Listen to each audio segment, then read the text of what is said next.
নিউজিল্যান্ডের বুকে এই যেন সোনালী বিকাল ছিল, মুড়ি মাখা ছিল, আড্ডা ছিল, ছোটদের আনন্দ তার সাথে ছিল বড়দের আনন্দে মেতে। হ্যালো ভিউয়ার্স, আসসালামু আলাইকুম। সবাইকে নিয়ে আসলাম নতুন আরো একটি র্যান্ডম ব্লগ। আশা করি আমার ব্লগটি আপনাদের অনেক ভালো লাগবে। আমরা যারা প্রবাসী আছি আমাদের সর্বপ্রথম একটাই মনের কষ্ট, সেটা হলো সময়কালেও আমরা কিন্তু আত্মীয় স্বজনের কাছে যেতে পারি না।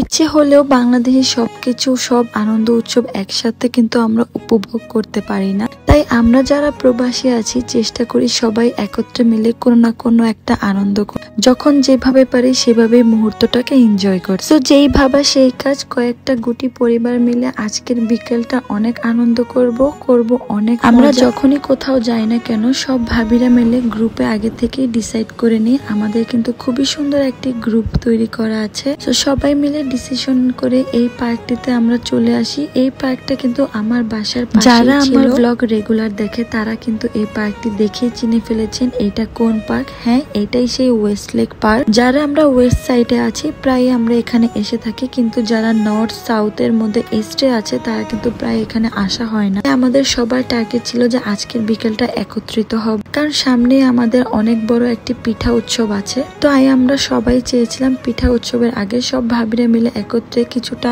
সময় পার করি। তো যেই ভাবা সেই কাজ, সবাই বাসা থেকে কিন্তু আমরা স্ন্যাক্স আইটেম নিয়ে চলে এসেছি। ডিসিশন হয়েছিল আজকে আমরা মুড়ি মাখা খাবো, বাচ্চাদের জন্য নানান ধরনের স্ন্যাক্স আইটেম থাকবে, মানে হালকা নাস্তার মধ্যে যাতে বিকালের আনন্দটা সুন্দর করা যায়। এখানে আমাদের ইয়াসমিন ভাবি দেখুন কি সুন্দরভাবে মুড়ি মাখা স্টার্ট করে দিয়েছে। এক এক ভাবিদের ভাগে যেন এক এক খাবার পড়েছিল। আমাদের ভাগে পড়েছিল আপনার ছোলা এবং পেঁয়াজু।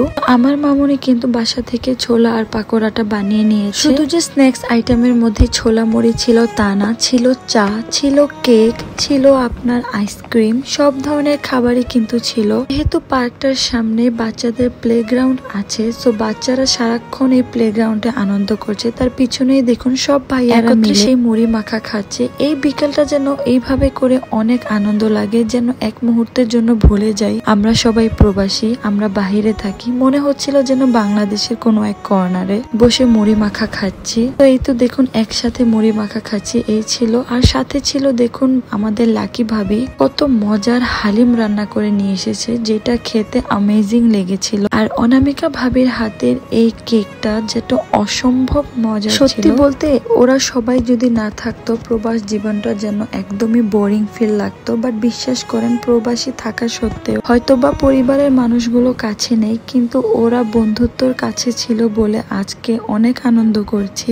এখানে দেখুন ভাবি বাচ্চাদেরকে আইসক্রিম দিচ্ছিল, কিন্তু তার সাথে সাথে যেন আমরাও বাচ্চা হয়ে গিয়েছিলাম। ওদের পাশাপাশি আমরাও আইসক্রিম খাওয়া শুরু করে দিয়েছি।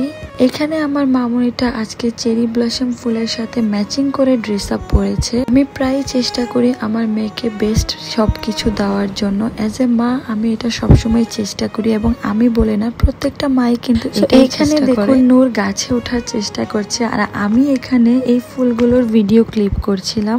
কারণ সেই দিন আমি এবং নূর দুজনেই কিন্তু চেরি ফ্লাওয়ারের সাথে মিল করে পিঙ্ক কালারের মধ্যে ড্রেস আপ পরেছিলাম। চারপাশটা দেখতে অনেক ভালো লাগছিল, আর সেদিন খুবই মধুর বাতাস বইছিল।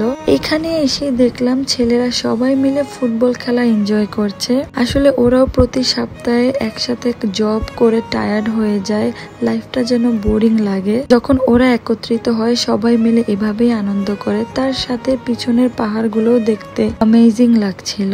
আমি জানি না আমার ভিডিওতে আপনারা কতটুকু বুঝতে পারছেন, কিন্তু আমি চেষ্টা করছিলাম আপনাদের কাছে সবকিছু তুলে ধরার জন্য। হয়তোবা আপনারা আমার ভিডিও দেখতে ভালোবাসেন বলেই কিন্তু এখন অনেক কমেন্টস আসে। কমেন্টস গুলো পড়তে আমার বেশ ভালো লাগে। ছেলেদের খেলার পাশাপাশি আমরা মহিলারা চলে গিয়েছিলাম একটু ওয়াক করতে, কারণ প্রকৃতির সাথে এভাবে ওয়াকিং করতে আমার বেশ ভালো লাগে। এই ছিল আমার লোক, জানি না কার কাছে কিরকম লেগেছে। তো আমার ফ্যামিলি এবং আমার হাজবেন্ড তো বলেছে আজকে আমাকে নাকি অনেকটাই ভালো লেগেছে। ছিল পাহাড়, ছিল পার্ক, তার সাথে ছিল একটি সুন্দর ছোট্ট লেক।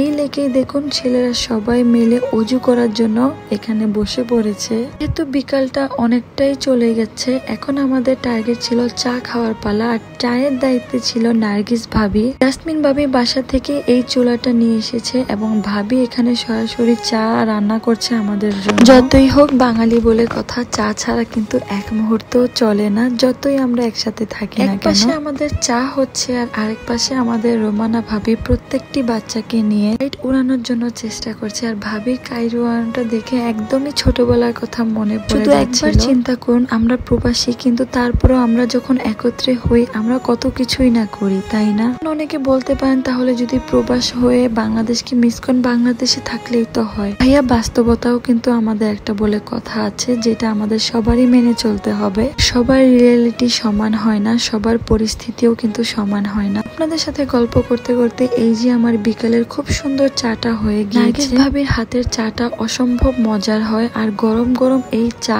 এক মুহূর্তে ফু দিয়ে খেলে আপনার সারা দিনের সব ক্লান্তি যেন দূর হয়ে যায়। জানি না কার কাছে কিরম লাগে, আমার কাছে কিন্তু ঠিক এইরকমটাই লাগে। বিকালের মুহূর্ত এখন ছিল বিদায় মুহূর্ত। একে একে সবাই আমরা বিদায় নিচ্ছিলাম। সো এখানে আমাদের প্রায় 11 কার ছিল, মানে 11টা গাড়ি। জাস্ট আপনারা দেখতেই পাচ্ছেন প্রত্যেকটি গাড়িতে আমাদের মানুষ ছিল।